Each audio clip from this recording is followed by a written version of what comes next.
அனைவருக்கும் வணக்கம். இது வந்து 1 லட்சம் சப்ஸ்கிரைப் பண்ணால் இந்த சில்வர் பட்டன் தருவாங்க. இது வந்து எல்லாருமே இஷ்டப்பட்டு பண்ணனால தான் இது வந்துச்சு. அண்ணன் வந்து ஆரம்பத்தில் பண்ணிட்டு இருக்காரு, அதை பார்த்து நாங்களும் பண்ணியிருக்கோம். யுவான் பண்ணியிருக்கான், காமேஷ் பண்ணியிருக்கான். இந்த முக்கியமாக சொல்லணும்னா எங்கள் கேமராமேன் தான் சொல்லி ஆகணும். அப்படியே பார்த்தீங்கன்னா எல்லாருக்கும் கேமராமேன், இந்த வீடியோவுக்கும் கேமராமேன் அவர் தான், எல்லா வீடியோ கேமராமேன் அவர் தான். ஃபஸ்ட்டு இது பண்ணிக்கோங்க. அதுக்கப்புறம் வந்து எல்லாத்துக்கும் நன்றி. நான் வேறு எதுவும் சொல்கிற மாதிரி இல்லை, சொன்ன இதாகிடுவேன். அப்புறம் இன்னொன்று சொல்லுங்க, எல்லாருடைய முகத்தையும் எடுத்து கொடுக்குற ஒரே ஆள் கேமராமேன் தான். ஆனால் பல பேர்த்த பார்க்க உங்களால் அந்த கேமராமேனை பார்க்க முடியாது. அதனால தான் நாங்கள் வந்து எங்கள் சேனலில் எங்களுடைய கேமராமேன் ஒரு படத்தை எடுத்து தெளிவாக மக்களுக்கு எப்படி கொண்டு போய் தெரியணும், அது ஒன்று தெரியும்.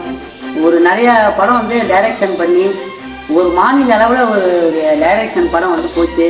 ஆனால் ஜஸ்ட் மிஸ்ஸில் எங்களுக்கு மிஸ் ஆகிடுச்சு. நாங்கள் வருத்தப்படல, இன்னமும் பண்ணிட்டு தான் இருக்கோம். என்றைக்கும் ஒரு நாளைக்கு நாங்கள் மேலே போவோம். வாழ்த்துக்கள் எங்களோட கேமராமேனுக்கு. மேலும் எங்களுக்கு வந்து எவ்வளோ பிரச்சனை எல்லாத்தையும் தாண்டி நாங்கள் வீடியோ எடுக்கணும்னு கூப்பிட்டோம்னா உங்களுக்கு உடனே வரக்கூடிய ஒரே ஆள் தான். இதே டீம் வந்து கடைசி வரைக்குமே இருக்கணும் அப்படிங்கிறதான் என்னுடைய ஆசை. இருப்போம், என்ன பிரச்சனை வந்தாலும் சரி பண்ணி நாங்கள் இருப்போம், ஓட்டிக்குவோம்.